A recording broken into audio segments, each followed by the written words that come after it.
로마서 마지막 시간입니다. 중간 과정은 다 잊어버려도요, 이 마지막 결론에 해당하는 말씀만 잘 들으시면은 됩니다. 집중해 들으시기 바랍니다. 교회는 건물이 아니라 예수 그리스도를 주로 고백하는 성도들입니다. 옆에 분들에게 한번 이렇게 축복하시겠습니다. 당신이 교회입니다.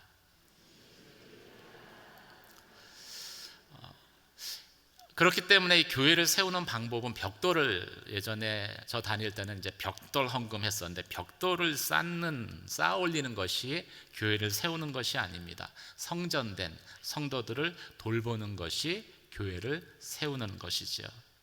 바울은 이 땅에서 복음을 전하는 선교의 사명을 감당할 교회를 세우기 위해서 오늘 로마서의 마지막 그 편지에서 성도들에게 서로 무난하라라고 당부의 말을 하고 있습니다. 근데 이 바울이 말하는 이 무난하라는 그 말의 뉘앙스를 보면은요, 우리가 현대 교회에서 이제 성도들끼리 서로 인사하고 교제하는 것과는 약간 다른 무게가 느껴집니다. 그렇다면 본문에서 입맞춤으로 서로 무난하라는 이 바울의 당부의 말은 오늘날의 성도들에게 어떤 의미를 가지고 있을까요? 먼저 첫 번째는 영적 동지로 거룩하고 친밀한 교제를 나누라는 말입니다. 16절 말씀을 함께 읽도록 하겠습니다. 16절 말씀 함께 읽겠습니다. 시작. 거룩한 입맞춤으로 여러분은 서로 무난하십시오. 그리스도의 모든 교회가 여러분에게 무난합니다. 이 거룩한 입맞춤으로 서로 무난하라는 것이 로마서의 마지막 인사 말입니다. 로마서는 1장부터 11장까지 예수 그리스도의 복음과 복음으로 말미암는 놀라운 구원의 역사에 대해서 기록했습니다. 그리고 12장부터 15장까지는 그 복음으로 구원받은 성도가 어떻게 자신의 삶을 산 제물로 드리며 삶의 예배, 영적 예배를 드려야 하는지, 어떤 예배를 드려야 하는지에 대해서 말씀을 했습니다. 결국 이 1장에서 15장까지의 이 복음의 열매가 구원받은 성도들이죠. 그래서 이 16장에서는 바울이 모두 35명의 성도들의 이름을 언급합니다. 그 중에 24명은 로마교회 성도들이고요, 또 9명은 고린도 교회 성도들입니다. 9명의 여성이 있고요, 그 언급된 성도들 가운데에는 노인도 있고 젊은 사람도 있습니다. 귀족도 있고 노예도 있고 장사하는 상인도 있습니다. 그런데 그 모든 사람들을 다 언급을 하는 것이죠. 여러분, 당시의 기독교는 환영받는 종교가 아니었습니다. 그래서 성도들은 예배 드릴 때 숨어서 예배 드려야 했고, 또 수시로 안전을 위해서 도망 다녀야만 했습니다. 사도 바울이 주의 사역을 하기 위해서는, 교회를 세우는 그 일을 하기 위해서는 그래서 누군가의 도움이 필요했던 것이죠. 바울은 자신에게 도움을 주었던 성도 한 사람 한 사람의 이름을 언급하며 무난하고 무난하라고 당부하는 것입니다. 한 사람도 빠짐없이 언급한 이유는 무엇일까요? 그것은 하나님이 우리의 이름을 그렇게 기억하시기 때문일 것입니다. 한번 옆에 분에게 다시 하나님이 당신의 이름을 기억하십니다, 이렇게 또 축복의 말을 해주시죠. 우리는 결코 원오버댐이 아니에요. 하나님 앞에 유일한 존재입니다. 하나님이 기억하시는 존재이죠. 그래서 많은 이름들이 등장을 하는데, 그 하나하나의 사람들을 살펴보면은 저희는 감동적인 사연을 그 가운데 발견할 수 있습니다. 너무 많기 때문에 몇 사람만 예를 들겠습니다. 13절에 보면은 주 안에서 택하심을 입은 루포와 그 어머니께 무난하라고 이야기를 합니다. 근데 루포는 잘 모르시겠지만 루포의 아버지는 유명한 사람입니다. 마가복음 15장 21절에 나오는 구레네 사람 시몬이 루포의 아버지죠. 그는 이 구레네라는 이제 북아프리카 출신입니다. 근데 6월절 명절을 지키기 위해서 예루살렘에 올라왔습니다. 그러다가 예수가 골고다 언덕을 십자가를 지고 끌려가는 것을 구경하고 있었는데 갑자기 로마의 군인들이 자신에게 십자가를 억지로 지우고 골고다 언덕을 건너가게 한 것입니다. 비록 억지로 십자가를 지고 올라갔지만 이를 통해서 루포는 시몬은 예수를 알게 됐고 예수를 믿었습니다. 자원해서 그리스도인이 된 것이지요. 그뿐만이 아니라 자신의 아들에게 또 아내에게 복음을 전해서 그 아내와 아들 역시 예수를 믿고 충성스러운 교회의 일꾼이 되었던 것입니다. 얼마나 감동적입니까? 또 11절과 15절에 보면은 나기스와 네레오라는 사람이 등장합니다. 이들은 로마의 귀족들입니다. 나기스는 기록에 의하면 글라우디오라는 로마 황제의 개인 비서였습니다. 근데 글라우디오 황제가 어떤 사람이냐면은 핍박을 해서 브리스길라와 아굴라가 로마를 떠나게 만들었던 장본인입니다. 네레오는 도미티아누스 황제 바로 아래에서 가장 막강한 권력을 행사했었던 홀레비우스 클레멘스라는 집정관, 로마 행정관리의 비서라고 합니다. 이 도미티아누스가 기독교 역사에 유명합니다. 가장 가혹하게 크리스찬들을 핍박했었던, 감옥에 잡아넣고 죽였던 그런 황제이기 때문이죠. 근데 그 핍박했었던 황제의 가장 측근의 비서로 있는 사람이 크리스찬이었던 거예요. 이 말은 무엇을 의미합니까? 자신들의 신앙이 발각되면은 어떤 해를 당할지, 어떤 재난을 당할지 뻔히 알면서도 예수 그리스도를 놓지 않았다라는 것이죠. 믿음의 삶을 살았다는 것입니다. 이들 모두는 기독교가 핍박당하는 그 위험한 시대에 살면서 위험을 무릅쓰고 그리스도인이 되었던 사람들입니다. 정도의 차이는 있지만 다 감당해야 되는 위험이 있었습니다. 이렇게 구원받은 사람들이 모인 믿음의 공동체가 바로 교회라고 성경은 말씀하고 있습니다. 초대교회 성도들 한 사람 한 사람을 들여다보면 그래서 그냥 그렇게 예수 믿는 사람이 없었다라는 것이죠. 그렇기 때문에 그 사람들이 모인 교회는 조직체일 수 없었습니다. 예수 그리스도에 의해서 역동적으로 살아 움직이는 유기체였습니다. 그런 교회가 세상을 변화시키고 사람을 변화시키는 것입니다. 오늘날 교회 건물이 웅장하고 또 거기에 많은 성도들이 있어도 그 교회의 존재가 세상을 변화시키지 못하는 것은 교회가 성령에 의해서 움직이는 역동적인 유기체가 아니라, 예수에 의해서 움직이는 유기체가 아니라 그냥 조직체로 존재하기 때문일 것입니다. 그런데 이 교회의 조직을 성령에 의해서 운행하는, 움직이는 유기체로 변화되게 하는 것이 오늘 본문에 바울이 당부하는 거룩한 입맞춤으로 성도가 성도를 문안하는 데 달려있다라는 것입니다. 왜 거룩한 입맞춤입니까? 거룩한 이유는 날마다 성도들이 복음 앞에서 자신을 드리는 삶의 예배를 드리기 때문에 거룩한 것입니다. 왜 입맞춤으로 문안하라고 합니까? 입맞추는 거는요, 아무나 하고 안 해요. 여러분, 제가 옆에 사람과 입맞추십시오 하면은 입맞추시겠어요? 아주 친한 사람만 입맞출 수 있습니다. 입맞춤으로 문안하라는 것은 그만큼 친밀하고 깊은 교제를 나누라는 것이죠. 어떻게 그렇게 친밀하고 깊은 교제가 가능했을까요? 그것은 이 초대교회가 함께 예수 그리스도로 인해서 고난을 겪는 교회였기 때문입니다. 그래서 성도와 성도 사이에 깊은 동지애가 형성되었기 때문에 그래요. 함께 고난을 겪으면은요, 깊은 교제가 가능합니다. 양지온누리 교회 요즘 기도 제목 중에 환우들 기도 제목들이 참 많아요. 제가 고민이 됐습니다. 왜 환자들이 이렇게 갑자기 많아졌을까? 내가 바이러스를 터뜨렸나? 그런데 말씀을 준비하면서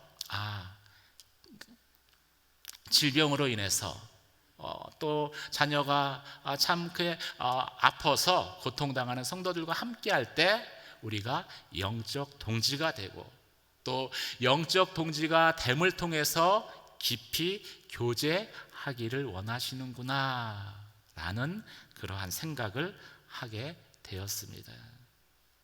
사랑하는 성도 여러분, 양지온누리 교회가 복음 앞에 자신을 드리는 그 영적 예배를 드리는 그 성도들이 영적 동지가 되어서 서로의 어려움과 아픔을 함께 돌아보는 그러한 무난하는 친밀한 공동체로, 그래서 성령이 역사하는 그러한 공동체로 세워지기를 주님의 이름으로 축원합니다. 두 번째, 서로 무난하라는 의미는 거짓 가르침을 경계해서 끝까지 믿음의 싸움을 싸우도록 격려하라는 의미를 가지고 있습니다. 17절에서 20절까지 말씀을 함께 읽도록 하겠습니다. 함께 읽겠습니다. 시작. 여러분들 교훈의 역행에 분열을 일으키고 해방하는 사람들을 경계하고 그들을 멀리 하십시오. 그런 사람들은 우리 주 그리스도를 섬기지 않고 자기 배만 채우며 그럴듯한 말과 아첨하는 말로 순전한 사람들의 마음을 현혹합니다. 여러분의 순종이 모든 사람에게 알려지고 있어 나는 여러분으로 인해 기뻐합니다. 나는 여러분이 선한 일에 지혜롭고 악한 일에는 순진하기를 바랍니다. 평강의 하나님께서 속히 사단을 여러분의 발 아래 짓밟히게 하실 것입니다. 우리 주 예수의 은혜가 여러분과 함께 하기를 빕니다. 이 땅에 세워진 믿음의 공동체는 항상 위기가 있었습니다. 갈라디아 교회에도 위기가 있었고요, 고린도 교회에도 또 로마 교회에도 위기가 있었습니다. 그 위기는 항상 교회의 분쟁을 일으키는 거짓 선생들로 인해서 생겨났습니다. 그들로 인해서 믿음에서 이탈되는 성도들이 생겼고 그것이 교회의 위기를 가져왔던 것이죠. 특별히 바울은 자신이 개척한 교회에 거짓 가르침을 하는 이단들이 나타나서 교회를 분열시키는 것에 대해서 경계합니다. 그리고 분쟁을 일으키는 사람을 멀리하라라고 권면하고 있습니다. 바울은 교회 분열을 일으키는 사람들의 특징을 세 가지로 언급을 합니다. 첫째는 그들은 교훈을 거스린다는 것입니다. 그들은 성경의 말씀을 자기 식으로 풀어서 그럴듯한 궤변으로 성도들을 미혹하는 사람들입니다. 그래서 우리가 너무 혹하게 가르치는 것에 대해서 경계해야 합니다. 진리는 평범하지만 변하지 않는 것이기 때문입니다. 두 번째, 그들의 특징은 분쟁을 일으킨다는 데 있습니다. 교회에는 많은 성도들이 모이고 그러다 보니 항상 불평하는 사람이 존재하기 마련입니다. 그런데 이 거짓 선생들은 그런 사람을 기가 막히게 알아챕니다. 그리고 그들에게 접근을 합니다. 그리고 교회를 위한다라는 말을 하면서 또 하나님을 위한다는 말을 하면서 그들의 불평에 동조를 해주죠.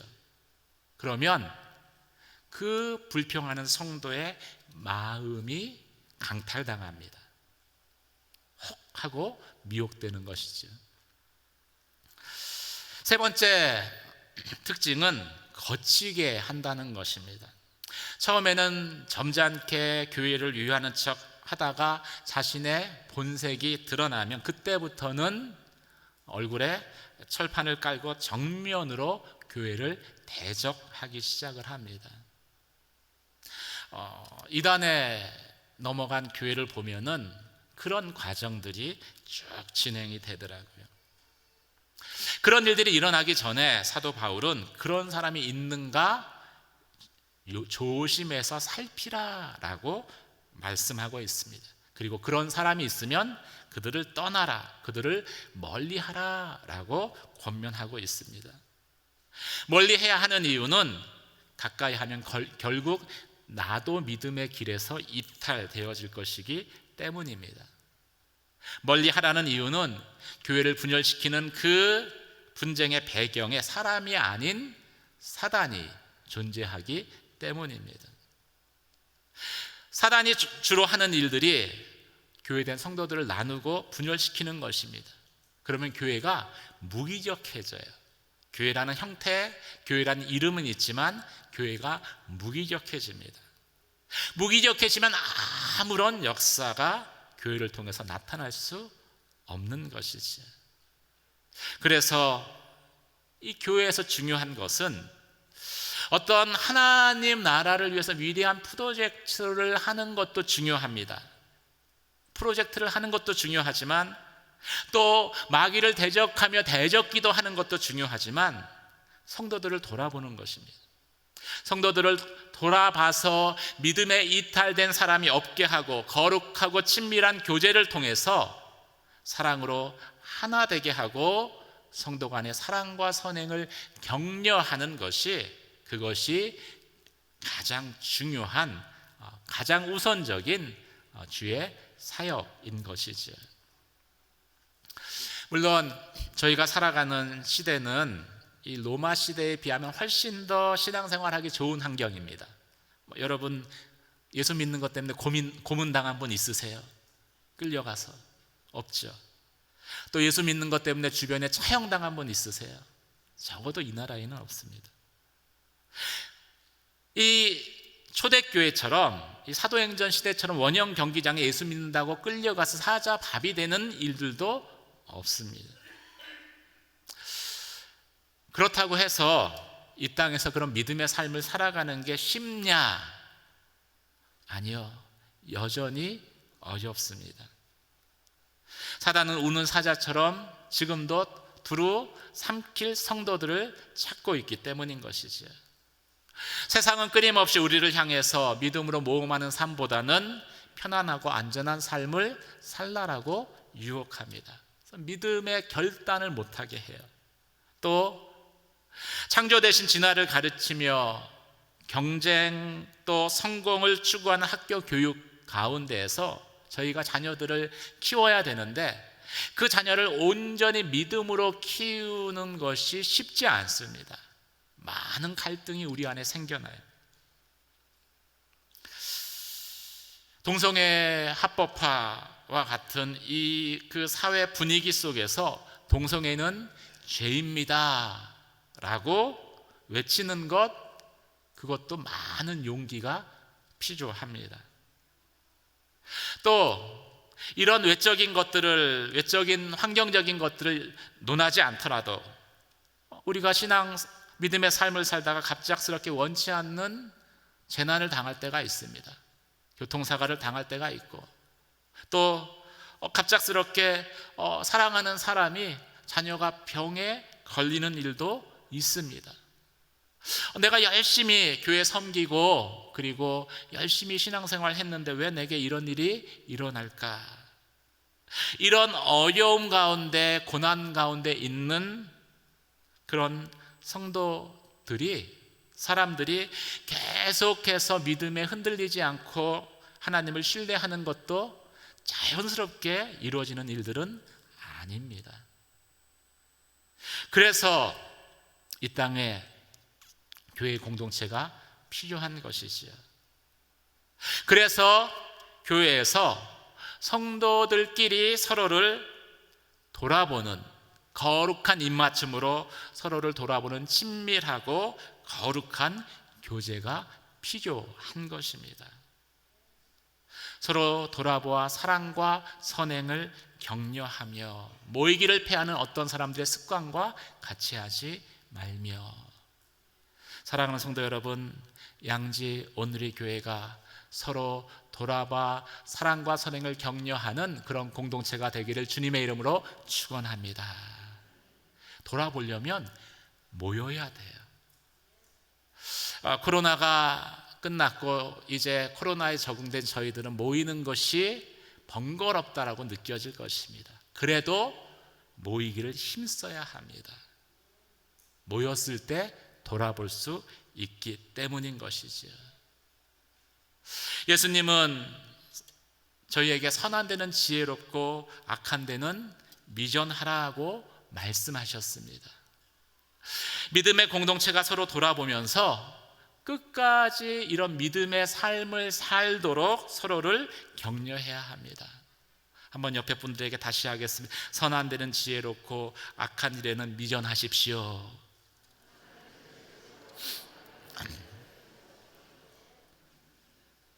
그렇게 믿음의 삶을 살도록 서로를 격려할 때 끝까지 우리가 믿음의 길에서 이탈되지 않고 믿음의 선한 싸움을 싸울 수 있는 것이죠.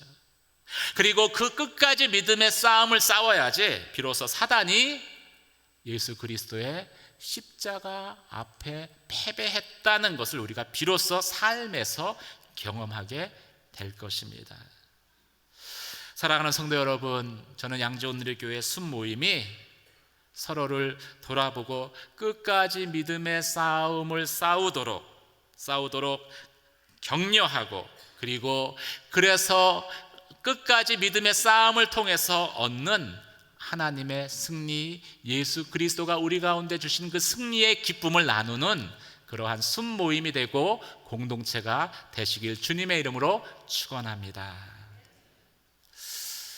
무난해야 되는 거예요. 마지막으로 무난해야 되는 이유는 나의 복음을 전파해야 되기 때문에 그렇습니다. 25절 말씀, 26절 말씀 함께 읽겠습니다. 시작. 하나님께서는 내가 전하는 복음과 예수 그리스도에 대한 선포 그리고 비밀의 계시를 따라 능히 여러분을 견고하게 하실 수 있습니다. 이 비밀은 영원전부터 감춰져 오다가 이제는 나타나게 됐으니 영원하신 하나님의 명령에 따라 예언자들의 글로 인해 믿고 순종하게 하시려고 모든 민족에게 알려지게 됐습니다. 아멘. 이 땅의 교회는 건물이 없을 수 있습니다. 또 돈도 없을 수 있어요. 재정이 다 바닥난 교회들도 많이 있습니다. 하지만 그럼에도 교회가 복음을 가지고 있다면 그 교회는 모든 것을 가진 것과 같은 교회입니다. 반면에 아무리 좋은 시설, 그래서 모든 것을 갖추고 있는 그런 건물을 소유하고 있다 하더라도요, 복음을 잃어버리면 교회는 모든 것을 잃어버린 것과 같습니다. 왜 그렇습니까? 교회는 복음이라는 기초 위에 세워지고 교회된 성도는 그 복음에 의해서 나의 복음을 고백하는 사람들이 바로 그 성도들이기 때문에 그렇죠. 25절에 보면은 하나님께서는 내가 전하는 복음, 우리말 성경에는 내가 전하는 복음으로 되어 있는데요, 개정 개역에는 이 부분을 나의 복음이라고 표현을 했습니다. 바울은 그리스도에 의해서 자신에게 전해진 그 복음을 나의 복음으로 고백을 하고 있습니다. 그 나의 복음이라는 것은요, 객관적인 복음이기도 하지만 바울의 삶에 경험되었던 복음입니다. 그 나의 복음이 핍박하는 자 사울을 핍박당하는 자 바울로 180도 변화시켰습니다. 그리고 살아가는 존재의 이유와 목적도 완전히 바꾼 것이 바울이 고백했었던 나의 복음, 바울이 체험한 복음이었던 것이지요. 사랑하는 성도 여러분, 여러분에게는 바울이 고백한 나의 복음이 있습니까? 목사님, 복음은 예수 그리스도 아닙니까? 제가 예수 그리스도를 왜 모르겠어요? 그렇게 얘기하시는 분이 있습니다. 바울도 복음이 예수 그리스도이시다라고 로마서 1장에서 여러 번 언급했습니다. 그리고 증거했죠. 그런데 바울은 이방인의 사도라는 자신의 부르심 가운데 순종함을 통해서 그 복음이 어떻게 모든 사람들을 구원하는지를 직접 몸으로 경험을 했습니다.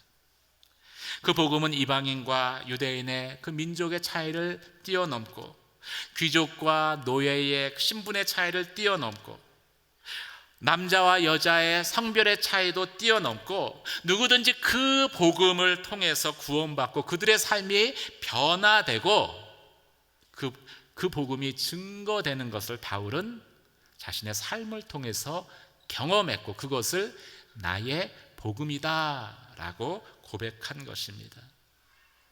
이 복음은 우리로 하여금 믿음으로 순종하는 삶을 살게 하는 복음입니다. 예수님이 우리를 구원하신 목적이 단지 영생을 얻게 하는 데 있지 않습니다. 영생을 얻은 우리가 이 땅에서 말씀 가운데 순종하는 삶을 사는 것까지가 하나님이 우리를 구원하신 목적이죠. 그런데 순종의 삶을 살게 하는 것이 무엇입니까? 그것은 바로 나의 복음이 내 안에 있을 때입니다. 고백될 때이죠. 그리고 내가 경험한 그 복음의 역사와 능력, 내가 확신한 그 복음으로 인해서 예수 그리스도가 증거되고 전파되는 것입니다. 이 나의 복음이라는 단어를 생각하면서 이 바울의 고백이 어떠한가를 참 생각하면서 그 찬양 하나가 떠오르더라고요. 여러분, 바울의 고백이다라고 생각을 하시고 또 여러분의 고백이라는 마음을 가지고 한번 그 찬양을 들어보도록 하겠습니다. 사랑하는 성도 여러분, 로마서는 복음에 대한 말씀입니다. 복음은 예수 그리스도 자신이지만 더 나아가서 예수의 복음을 나의 복음으로 우리는 끊임없이 고백해야 합니다. 나를 위해서 예수님이 십자가에 죽으신 그것으로는 부족하기 때문이죠. 그 예수가 죽으신 십자가에서 예수와 연합해 내가 죽어지는, 내가 짊어진 십자가가 우리의 삶 가운데 있어야 합니다.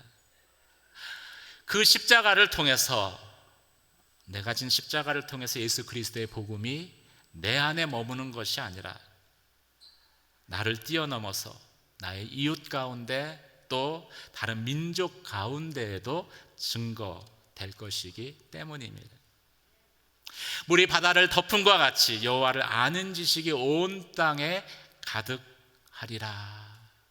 그 십자가로 인해서 온 나라와 열방이 하나님을 찬양하며 하나님을 고백하는 그 놀라운 이 복음의 비전을 우리가 품고 살아가야 하기 때문이죠. 사랑하는 성도 여러분, 저는 양지 온누리 교회가 성도 간의 그 거룩한 입맞춤과 같은 친밀한 교제를 통해서, 사랑과 선행을 격려함을 통해서 모든 성도들 가운데 예수의 십자가뿐만이 아니라 나의 십자가를 고백하는 나의 복음이 고백되기를 주님의 이름으로 축원합니다.